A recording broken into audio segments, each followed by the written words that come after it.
गढ़ौली धाम के गंगा के तट पर स्थापित हो रहे अलौकिक शिव दरबार बालेश्वर शिव के दर्शन को उमड़ रहे श्रद्धालुओं के कारण धाम का वातावरण भक्तिमय बना हुआ है। ओएस बालकुंदन फाउंडेशन काशी द्वारा गंगा पर्यटन की श्रृंखला में एक महत्वपूर्ण पड़ाव के निर्माण की दिशा में की गई महत्वपूर्ण पहल की चर्चा स्थानीय लोगों में कौतूहल बनी हुई है। परिणाम स्वरूप इस धाम में प्राण प्रतिष्ठित हुए बालेश्वर शिव के दर्शनार्थ श्रद्धालुओं का तांता लगा हुआ है। गंगा तट पर होने के कारण गंगा स्नान का पुण्य लाभ अर्जित कर शिवार्चना करने का अवसर स्थानीय लोगों के साथ ही काशी से जाकर भक्तगण भक्तिमय वातावरण में आनंद ले रहे हैं। फाउंडेशन द्वारा धाम में 1 माह का अखंड संकीर्तन आयोजित किया गया है, जो 432 घंटों से अनवरत चल रहा है, जिसका समापन श्रावण शुक्ल पक्ष की पूर्णिमा तिथि को होगा। साथ ही नित्य रुद्राभिषेक, शिव पुराण एवं गंगा आरती का आयोजन भी चल रहा है। काशी के दक्षिण 35 किलोमीटर की दूरी पर स्थित ग्रामीण अंचल में स्थापित बालेश्वर शिव के स्वरूप के दर्शनार्थ काशी से भी बड़ी संख्या में आ रहे श्रद्धालुओं का आना लगा हुआ है। पूरी व्यवस्था की निगरानी फाउंडेशन के संस्थापक भाजपा के प्रदेश सह प्रभारी सुनील ओझा द्वारा स्वयं की जा रही है। सावन में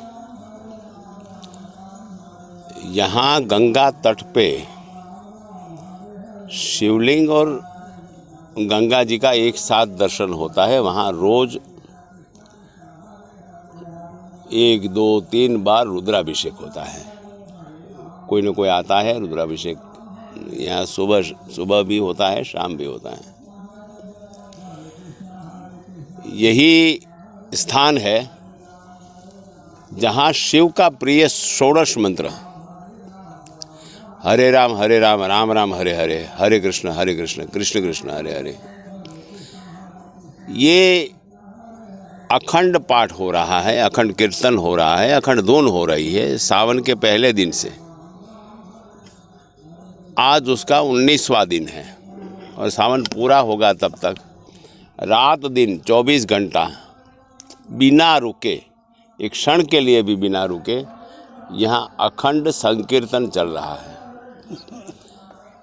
ये शायद पहली बार है इस क्षेत्र में। और रोज शाम यहाँ 6 बजे से शिव महिमा पर कोई न कोई संत महात्मा का प्रवचन होता है और वो ऑनलाइन होता है। उसका भी आज 18वां दिन है, 19वां दिन है। तो ये 3 कार्यक्रम सावन के लिए हुए थे और तीनों कार्यक्रम ये हमारी काशी की भाषा में कहूँ तो बम बम चल रहा है। बहुत दूर दूर से अगल बगल के सभी जिलों से लोग आते हैं, कीर्तन में बैठते हैं, दिन में भी बैठते हैं, रात में भी बैठते हैं। आज तक हजारों लोगों ने ये अखंड संकीर्तन में भाग लिया है।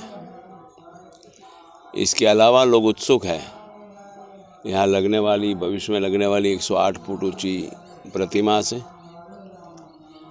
गौ गंगा गौरी शंकर के कंसेप्ट पे, गौ गंगा गौरी शंकर की थीम पे यहाँ आश्रम की रचना और स्थापना की हुई है। तो गौ का प्रमुख महत्व है। गौ माता है, गंगा भी माँ है और गौरी भी माँ है। तीनों माँ और महादेव, ये कल्याण का देव शिव, गौरी शंकर। बहुत दूर दूर से अगल बगल के सभी जिलों से लोग आते हैं, कीर्तन में बैठते हैं, दिन में भी बैठते हैं, रात में भी बैठते हैं। आज तक हजारों लोगों ने ये अखंड संकीर्तन में भाग लिया है। इसके अलावा लोग उत्सुक हैं यहाँ लगने वाली, भविष्य में लगने वाली 108 फुट ऊंची प्रतिमा से। गौ गंगा गौरी शंकर के कंसेप्ट पे, गौ गंगा गौरी शंकर की थीम पे यहाँ आश्रम की रचना और स्थापना की हुई है। तो गौ का प्रमुख महत्व है। गौ माता है, गंगा भी माँ है और गौरी भी माँ है। तीनों माँ और महादेव, ये कल्याण का देव शिव, गौरी शंकर, ये इस थीम पर बना है। तो हम धार्मिक, आध्यात्मिक और उनके साथ वैज्ञानिक और तार्किक जो सत्य है वो जगत के सामने उजागर करने के लिए निकले हैं। और देशी गाय के गोबर, गौमूत्र, दूध से ही स्वास्थ्य, रोजगार और कृषि ये संभव है। इसके अलावा संभव ही नहीं है, न कोई रास्ता है। ये आंदोलन कहो तो आंदोलन है, ये मिशन कहो तो मिशन है।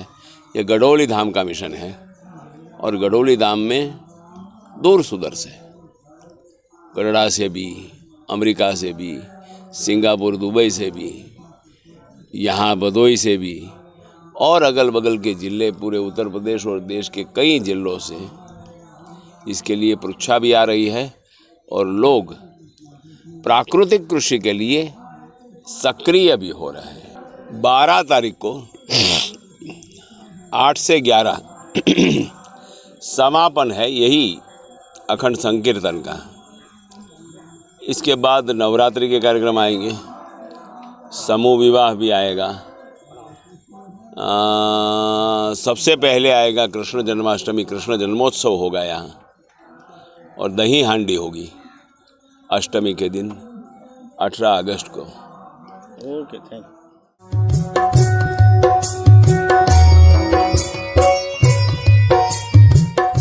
CEN न्यूज, देश प्रदेश की ताजा तरीन खबरों के लिए CEN न्यूज को सब्सक्राइब करें और रहें पल पल की खबर से हर पल बाखबर।